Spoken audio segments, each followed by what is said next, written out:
Hi friends, ಮತ್ತೆ ನಮ್ಮ ಚಾನಲ್ಗೆ ಸ್ವಾಗತ. ನಾನು ನಿಮ್ಮ ಸಂತೋಷ್ ಗುರುರಾಜ್.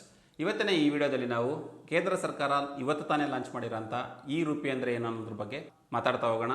2014 ನಂತರ ನಮ್ಮ ಭಾರತ ದೇಶದಲ್ಲಿ ಡಿಜಿಟಲೈಸೇಷನ್ ಅನ್ನೋದು ಸ್ವಲ್ಪ ಜಾಸ್ತಿನೇ ಆಗ್ತಾ ಹೋಯಿತು, ಎಸ್ಪೆಷಲಿ ಅದು ಪೇಮೆಂಟ್ ಸಿಸ್ಟಮಲ್ಲಿ. ಅದಕ್ಕೆ ಉದಾಹರಣೆ ನೋಡಿದ್ದೆ ಆದರೆ ಭೀಮ್ ಅಪ್ಲಿಕೇಶನ್ ಇರ್ಬೋದು, ಅಥವಾ ಪೇಮೆಂಟ್ನ ಗೇಟ್ವೇಸ್ ಇರ್ಬೋದು, ಅಂದರೆ ಫೋನ್ಪೇ ಇರ್ಬೋದು ಅಥವಾ ಗೂಗಲ್ ಪೇ ಇರ್ಬೋದು. ಸೊ ಈ ರೀತಿಯ ಒಂದು ಪೇಮೆಂಟ್ ಸಿಸ್ಟಮು ಹೊಸದಾಗಿ ಬಂದಾಗ ತುಂಬ ಜನಕ್ಕೆ ಕನ್ಫ್ಯೂಷನ್ ಇತ್ತು, ಅದನ್ನು ಯಾವ ರೀತಿ ಯೂಸ್ ಮಾಡಬೇಕು ಅನ್ನೋ ಒಂದು ಗೊಂದಲದಲ್ಲಿದ್ವಿ. ಬಟ್ ಒಮ್ಮೆ ಅದು ಅಡಾಪ್ಟ್ ಆದ ನಂತರ ಈಗ ಹೆಚ್ಚು ಕಮ್ಮಿ ಎಲ್ಲರೂ ಫೋನ್ಪೇ ಮತ್ತು ಗೂಗಲ್ ಪೇನ ಯೂಸ್ ಮಾಡೋದನ್ನು ಕಲ್ತಿದ್ದೀವಿ, ಮತ್ತು ನಾವು ಸಹ ಡಿಜಿಟಲೈಸೇಷನ್ನ ಅಡಾಪ್ಟ್ ಮಾಡ್ಕೊತ ಬಂದಿದ್ದೀವಿ.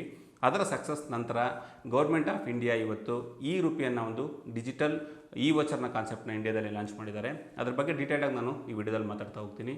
e-RUPI ಅಂದರೆ ಏನು ಅಂತ ಎಕ್ಸ್ಪ್ಲೇನ್ ಮಾಡೋಕ್ಕೂ ಮುಂಚೆ ಅದರ ಒಂದು ಕಾನ್ಸೆಪ್ಟ್ನ ಹೇಳ್ಬಿಡ್ತೀನಿ, ಸೊ ನಿಮಗೂ ಸಹ ಒಂದು ಐಡಿಯಾ ಬರುತ್ತೆ.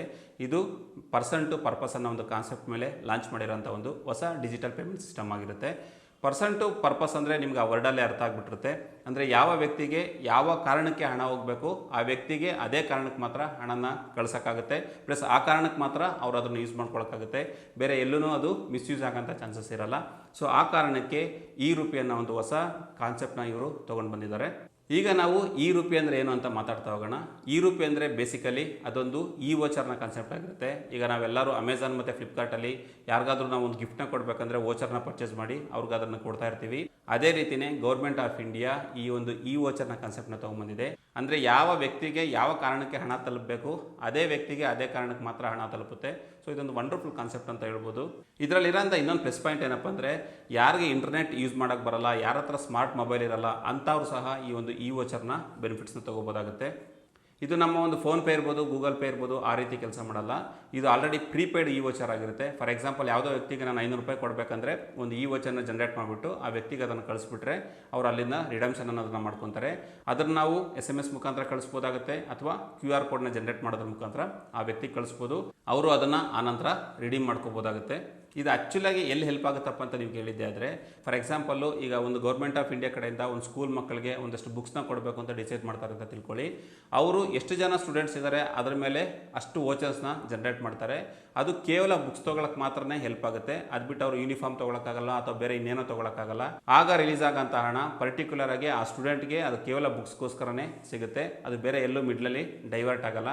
ಆ ಕಾರಣಕ್ಕೋಸ್ಕರನೇ ಇವರು e-RUPI ಅನ್ನೋ ಒಂದು ಕಾನ್ಸೆಪ್ಟ್ನ ಲಾಂಚ್ ಮಾಡಿರೋಂಥದ್ದು. ಓವರಾಲ್ ಆಗಿ ಹೇಳಿದ್ದೆ ಆದರೆ ಒಂದು ಲೀಕ್ ಪ್ರೂಫ್ ಪೇಮೆಂಟ್ ಸಿಸ್ಟಮ್ ಅಂತ ಹೇಳ್ತಿದ್ದಾರೆ. ಅಂದರೆ ಯಾರಿಂದ ಯಾರಿಗೆ ಯಾವ ಕಾರಣಕ್ಕೆ ತಲುಪಬೇಕು ಅದೇ ಕಾರಣಕ್ಕೆ ತಲುಪುತ್ತೆ. ಸೊ ಅದನ್ನ ಇವರು e-RUPI ಅಂತ ಒಂದು ಕಾನ್ಸೆಪ್ಟ್ ಮುಖಾಂತರ ಲಾಂಚ್ ಮಾಡಿರೋಂಥದ್ದು. ಇದರಲ್ಲಿ ಯಾರ್ಯಾರು ತುಂಬ ಹೆಲ್ಪ್ ಆಗುತ್ತಪ್ಪ ಅಂದರೆ, ಗೌರ್ಮೆಂಟ್ ಕಡೆಯಿಂದ ಸಬ್ಸಿಡಿ ತಗೊಳ್ಳೋಂಥ ಪ್ರತಿಯೊಬ್ಬರಿಗೂ ಹೆಲ್ಪ್ ಆಗುತ್ತೆ. ಅದೇ ರೀತಿ ಮೆಡಿಸಿನ್ಸ್ಗೆ ಸಂಬಂಧಪಟ್ಟಿರೋಂಥ ಕಡೆ ಹೆಲ್ಪ್ ಆಗುತ್ತೆ. ಹೆಚ್ಚು ಕಮ್ಮಿ ಎಲ್ಲೆಲ್ಲಿ ಗೌರ್ಮೆಂಟ್ ಕಡೆಯಿಂದ ಸಬ್ಸಿಡಿ ಸಿಗುತ್ತಲ್ಲ ಅಲ್ಲೆಲ್ಲ ಕಡೆನೂ ಈ ಒಂದು ವೋಚರ್ ಅನ್ನೋದು ತುಂಬಾನೇ ಕೆಲಸ ಮಾಡುತ್ತೆ. ಇದು ಕೇವಲ ಗೌರ್ಮೆಂಟ್ಗೆ ಮಾತ್ರನೇ ಸೀಮಿತವಾಗಿಲ್ಲ, ಈವನ್ ಪ್ರೈವೇಟ್ ಕಂಪ್ನಿಗಳಿರ್ಬೋದು ಅಥವಾ ಕಾರ್ಪೊರೇಟ್ ಕಂಪ್ನಿಗಳು ಸಹ ಇದನ್ನು ಯೂಸ್ ಮಾಡ್ಬೋದಾಗುತ್ತೆ. ಉದಾಹರಣೆಗೆ ನೋಡಿದ್ದೆ ಆದರೆ, ಈಗ ನಾನೊಂದು ಕಂಪ್ನಿನ ನಡೆಸ್ತಾ ಇದ್ದೀನಿ, ನಾನೊಂದು 100 ಜನಕ್ಕೆ ವ್ಯಾಕ್ಸಿನೇಷನ್ಗೆ ಸಹಾಯ ಮಾಡಬೇಕು ಅಂತ ಇರ್ತೀನಿ ಅಂತ ತಿಳ್ಕೊಳ್ಳಿ. ಅಂಥ ಟೈಮಲ್ಲಿ ನಾನು 100 ವೋಚರ್ನ ಜನರೇಟ್ ಮಾಡಿಕೊಟ್ಟಿದ್ದೆ ಆದರೆ, ಆ ಒಂದು 100 ವೋಚರ್ ಸಹ 100 ಜನಕ್ಕೆ ವ್ಯಾಕ್ಸಿನೇಷನ್ಗೆ ಮಾತ್ರನೇ ಹೆಲ್ಪ್ ಆಗುತ್ತೆ. ಅದು ಬಿಟ್ಟು ನಾನು ಕೊಡೋಂಥ ಅಮೌಂಟ್ನ ಬೇರೆ ಎಲ್ಲೂ ಯೂಸ್ ಮಾಡೋಕ್ಕಾಗಲ್ಲ, ಯಾಕಂದರೆ ನಾನು ಅದನ್ನು ಪರ್ಟಿಕ್ಯುಲರ್ ಆಗಿ ವ್ಯಾಕ್ಸಿನೇಷನ್ಗಂತಲೇ ಕೊಟ್ಟಿರ್ತೀನಿ, ಅದನ್ನು ಅವರು ವ್ಯಾಕ್ಸಿನೇಷನ್ಗೆ ಯೂಸ್ ಮಾಡಬೇಕಾಗುತ್ತೆ. ಸೊ ಈ ರೀತಿ ಪರ್ಸನ್ ಟು ಪರ್ಪಸ್ ಅನ್ನೋ ಒಂದು ಕಾನ್ಸೆಪ್ಟ್ ಮೇಲೆ e-RUPI ಅನ್ನೋ ಒಂದು ಈ ಒಂದು ಕಾನ್ಸೆಪ್ಟ್ನ ಗೌರ್ಮೆಂಟ್ ಆಫ್ ಇಂಡಿಯಾ ಲಾಂಚ್ ಮಾಡಿರೋಂಥದ್ದು. ಈಗಾಗಲೇ 11 ಬ್ಯಾಂಕ್ ಅನ್ನೋದು ಇದರ ಜೊತೆ ಮರ್ಜ್ ಆಗಿದ್ದಾರೆ. ಅದರಲ್ಲಿ ತುಂಬ ಪಾಪ್ಯುಲರ್ ಆಗಿರೋ ಬ್ಯಾಂಕ್ ಸಹ ಇದೆ. SBI ಇರ್ಬೋದು, HDFC, ICICI, ಆಕ್ಸಿಸ್, ಈ ರೀತಿ ಹೆಚ್ಚು ಕಮ್ಮಿ ಎಲ್ಲ ಪ್ರೈವೇಟ್ ಬ್ಯಾಂಕ್ಸು ಸಹ ಅವ್ರಿಗೆ ಸಪೋರ್ಟ್ ಮಾಡಿದ್ದಾರೆ. ಈ ರೀತಿ ಒಂದು ಒಳ್ಳೆ ಉದ್ದೇಶದಿಂದ ಗೌರ್ಮೆಂಟ್ ಆಫ್ ಇಂಡಿಯಾ ಲಾಂಚ್ ಮಾಡಿರೋಂಥ e-RUPI ಬಗ್ಗೆ ನಿಮ್ಗೇನು ಅನಿಸುತ್ತೆ ತಪ್ಪದೆ ನನಗೆ ಕಮೆಂಟ್ ಮೂಲಕ ತಿಳಿಸ್ಕೊಡಿ. ಸೊ ಫ್ರೆಂಡ್ಸ್, ಇದು ಇಷ್ಟ ಆಗಿತ್ತು.